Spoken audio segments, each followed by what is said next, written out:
Hi, everybody. So today I have Michelle Allan-Ramsey with me, and we're going to talk a little bit about the Awakening Wisdom retreat, which we've got coming up on October the 6th at the Sky Temple at the Panorama Talai. It's a full day retreat. But I'm more interested today is more about Michelle and her journey and sharing with you what she's going to be offering and her lead up to this point. So welcome, Michelle. Oh, thank you very much, Zangden. It's lovely to be here with you. Pleasure, pleasure. So, Michelle, I'd love to hear more about your journey with dance. So you're involved with body movement dance, and can you share with us how you got involved with that? So Yeah, really it's sort of way back even. beautiful. Yeah, it's actually been a lifelong journey. So I think I was put into ballet at about 5 or 6 years old because I just danced everywhere. So mum figured that I probably should do something more structured. And I must admit, I always thought I'd probably go into ballet as a profession, but things didn't quite lead that way with injuries and whatnot. And I was lucky enough at the end of school to still be able to dance a little bit. I did my father came home one day and told me about a dance therapist that he was working with. So this was back in the late 80s. So I hadn't heard of that before. And I followed that path, met with this particular dance therapist, decided that's the way I wanted to go, and managed to do university studies in dance and movement and then on to dance therapy. So, but when I came out of the dance therapy stream at the very end of all that, I felt like something was missing for me, and so I didn't actually follow through with it as a profession. I was working in the disability field at the time, so I continued with that, and dance sort of drifted away for a little bit. And Okay. then probably a couple of years ago, it just sort of started coming back with through Chakra dance. Yeah. Okay, we'll talk about your experience with the chakra dance in a moment, Yep. but you're also a published author. And can you share with us a little bit about your book and what inspired you to write? And have you always been interested in writing? Was it something you wished that would happen, or it just kind of was spontaneous? Yeah, that was an interesting journey because no, writing was definitely not on my calendar whatsoever. I was always more physical, wanted to dance, all the rest of that. But when I had my second child, I ended up with postnatal depression, and I am sensitive to a lot of medications, so I was afraid to take medications and had to find a different way to heal. And it was as I came out of that and started to recover that I would identify to people, say, oh, sorry if I'm sounding a bit stupid and crazy, it's just I've lost a bit of language from depression.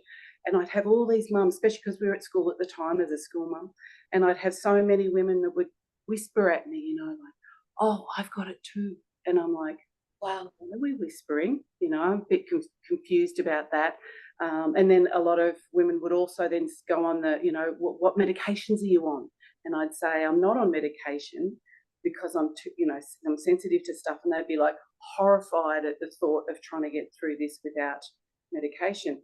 And it really struck me that we've really got only one way to deal with depression and mental health issues. And that sort of stuck with me a lot. I'm the type of person who, if something's going on for me, I like to understand why. And so I did a lot of research as I came out of it. Why did I get sick? How can I make sure it doesn't happen again? All that sort of stuff. Mm. And then I guess you could say spirit just kept knocking on my door and telling me that I needed to write. And I resisted for a long time because I'm like, I'm not a writer. I don't write. I don't want to write. And I resisted until the point where I just had to because it was annoying me so much. This message was coming everywhere. And so I just started writing, and it took 9 years to get it together and to put the publishing side of it together. But so my purpose is simply to share with other mums and other people that there are more ways to support our health than just medication. Medication has its place, but for those of us who can't take it, for those of us who it doesn't work for, or even for people who it does work for, there's still so many other ways that we can heal. So that was the purpose in the book. Mm. I love that. I love that. That's, I relate to that, not on a personal level for me, because unfortunately I wasn't able to have children. But my mother, I believe what I know now, probably suffered pre and postnatal depression. Yeah. And she was on a lifelong intake of Valium, Yep. which is, I think, one of the drugs that they give people to kind of dumb them down, Yep. and that sort of thing. So yeah, I understand that. I'm very personally, I'm very anti-medication unless absolutely necessary, because of what I've seen of what it's done to people that I love Yep. through being in that system and being treated in that way continually. That's So I exactly. understand that. That's beautiful. And the book is available through, how can people buy that book? It's available on Amazon, Beautiful. and there's Sorry, a. I should have a copy here because I have got the book and it's amazing. It's Oh, absolutely I, amazing. I forgot to bring my copy too, which was a bit Yeah, so silly. it's available on Amazon. And can you It's tell us the name of it? Dancing with the Darkness: A Journey That's Through right. Postnatal Depression. So it's all about Beautiful. movement, and it's written in lots of, like, the intro has a little bit about my journey, so it's just a small little story sort of at the beginning, but the rest of it is, you can just pick up the book and open the book at any page to learn something new. It's broken up into areas like diet or sleep, or right through to quantum theory and spirituality and all that sort of stuff. Beautiful. So it's designed that when you're in the middle of depression and anxiety, it's really hard to take information in. So I Sure. tried to keep it as simple and short as possible, just so that those poor exhausted brains can take it. Plus, I didn't have the brain to write anything more complex by the time I was Yeah. finished. That's a beautiful way to heal as well. Also as a Mm. create an offering to others. And you're right, it's really like I have no problem communicating, but I have no issues with what people think of me. But it is really one of those things, like people whisper, or Yeah, they feel ashamed. They have a shame around those situations, and they don't want people to know that they're vulnerable, and that kind of exasperates the whole thing, because you're trying to hide it, trying that's to normalize it, and it's really very, very difficult to do all of that, and sort of maintain absolutely. a baby as well, and can go Yeah, into toddler, and it can last many years. that's exactly right. And I think that's, we've got this very assertive or aggressive, sort of attitude in our society, that we need to be independent, we need to do everything on our own, and that, decides our success. If I can parent on my own, independent of all support, I am a successful mother. And it's a Yes. load of rubbish, really. It's just crazy. We are a tribal people. We need support. And I learnt this so much in watching my children and how they interacted with their grandparents. We so need tribe, and we just don't have it. We've got this society that says we should be able to do it on our own, and it's creating more of an issue than anything else. It is very disconnected. There's a great disconnection amongst families and that type of thing, that community support, or coming in. Um, even in terms of childcare and things like that, there's just not that love Yeah.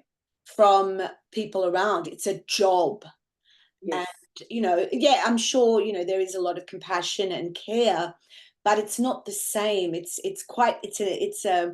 you know it's an institution, really, Yeah. that Yeah. it's we've created, in terms of how we're supposed to be. Like you said, everybody is, we've got to kind of get on with it. And Yeah. if you're feeling pain physically or emotionally, unwell, all we want to do is hurry up and get well, hurry up and normalize, hurry up and everything be back to normal, whatever that is for each of us, Yeah. instead of looking at the lessons involved in that, and perhaps like, why am I feeling like this? There's something bigger going on in myself, obviously hormonal in the terms of postnatal depression, and that's something that just happens like that. But there Mm. are deeper issues also involved in all of that, I think, for some Yeah. people, and it's really and not just postnatal depression, but so many illnesses and so many situations, instead of taking medication and dumbing everything down, really facing ourselves, you know, rawly facing ourselves and loving ourselves and being kind to ourselves. Absolutely. Yeah, we're all about trying to not feel, and That's that's right. It's not feeling, it's like yeah, I just want to be well again. I just want to get back out there. You know, you see it with everything, with people who've got injuries from sports. They just want to hurry up and take medication and bandage it up and get back out there and, yeah, kill themselves more. yeah, Or, exactly. or And I mean, it's hard because you watch, on the television, that's really celebrated too, even with the advertising for, pain medication. I don't have an issue with, there are times when medication is just brilliant totally, and really keeps you going. But when you totally. see them sort of like, oh, your child is sick and is just a little bit run down, give them a drug so that they can go out and play again. Well, it's like they're sick because they need to clear something out of their system. Maybe going outside and running around in the rain isn't really an ideal thing. Not really a great thing to do. Exactly. I think we've lost the ability to treat our symptoms or our body as an indicator of something that is going on. And that was the biggest surprise for me in researching this for myself, was it wasn't just that my serotonin was low in my brain. It wasn't just that I had no support, or it wasn't just that my diet was bad. It wasn't just, there was a whole heap of different, it's like a prescription almost of, it's a checklist. There's so many things that can be going on. And I think everybody who's unwell has, especially depression, has a whole plethora of symptoms that can be playing into it. And it's important to look at what those are. And spirituality for me was one of the hugest parts of that, because I was so cut off from me. I was so busy being successful and whatever else and a go, go, Being a go. great mom, great wife, Yeah, earning money, trying to keep it all together. I know, it does your head in. It's too Yeah, hard. It's just too hard. So, it is. learning to go in with the cycles, of the seasons and my bodily cycles, and just go with the flow a lot more, and just be present with myself and my kids. They were so important too. So, That's beautiful. Yeah, that's wonderful. That's an amazing journey that you've been on. And I mean, that's a whole other, I'd love to go deeper into that. We have I was saying to you before about getting sidetracked, but that was so interesting that I wanted to dive deeper into that.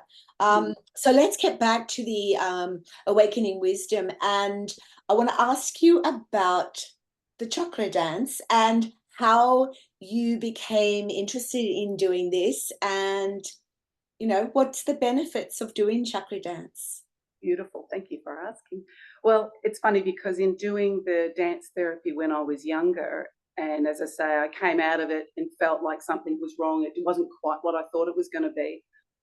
30 years later, I realized it was all the spiritual stuff. It was understanding that whole spiritual dimension of us, and that's where I wanted to be in dance. But back then, I just didn't have um, that understanding. I'd only just come in contact with the word chakra. I didn't know how I would, incorporate that it could be incorporated in dance. So Yes. um, I I came across chakra dance probably about 20 years ago. I think Oh, when wow. Lee Southgate probably started it, and the internet was new, and you do a little search and like, woohoo, what's this? And I wasn't in a position back then to be able to travel to Sydney or do her workshops down there, because I'm up here on the Gold Coast and I had the kids and all the rest of it. So every couple of years I'd check in and say, oh, it's still going. Oh, it's still going. Yeah. Um, and just a couple of years ago, I did one of her webinars online and just knew I had to do it. And I absolutely am so grateful for it, because for someone who danced so much, like I danced well into my 20s, I was dancing all the time. I lost my dance while I was depressed. Sure. And when I first started doing the chakra dance, I actually couldn't dance without crying. And I realized Wow. yeah. And so I started to worry actually, because I thought, how am I ever going to facilitate classes for everybody else if I'm bawling my eyes out all the time? Yeah. But thankfully, I'm peeling back the layers, and that's what I'm loving about chakra dance, is that you constantly get a chance, the opportunity to peel back layers of stuff you don't even know is there, of pain Mm. that you don't know you've locked away. And it's like, I love that description of, you know, when an animal is chased in the wild and they get away from their chaser, if you watch them, they then do this massive shake out and they're shaking their limbs and they're shaking their head. And it's like they release the energy and then they trot off and keep going with their life. But we don't do that in our world because we're evolved and Yes. we're civilized and we can't Yes. show our emotions. So sometimes sometimes it is appropriate to keep going and deal with it later, but we usually don't deal with it later. That's what we right. tend to do is just swallow it, cover it up, and what that means is it gets stored in the body somewhere. We store it in our muscles, we store it in our energy field, and the beautiful part that I am loving about chakra dance is watching as people they come into a class with no particular aim. It's just, we're working on the throat chakra and, oh yeah, I have a bit of trouble with communication, or sometimes they'll be like, oh no, I'm fine. And you just watch as their movement changes, as they evolve and start to learn to communicate. It's like peeling back the layers of an onion, and it's just a beautiful way to do it because you don't have to relive the traumas, but you can release the energy that's been stuck from those things. So it's really, really beautiful. And then into, working with you with the awakened wisdom, I'm loving that, with each of the 5 families, we've got the elements that are associated with it. And so I've created the movement style of each element so that we can access the energy of that element and how it feels in our body. Does it feel uncomfortable? Does it feel really floaty and you're in the flow with it? And these movement styles can then give you a way to assess which of the families that you resonate with and how you operate. And it also gives you a chance to just work out which movement style will help you to dismantle the difficulties and the blockages that you have as well. So the dance that we're working with through Awakened Wisdom and the teachings that you'll be teaching us as well will help us again to just peel back layers, understand ourselves better, learn how to express ourselves better. So yeah, I love that.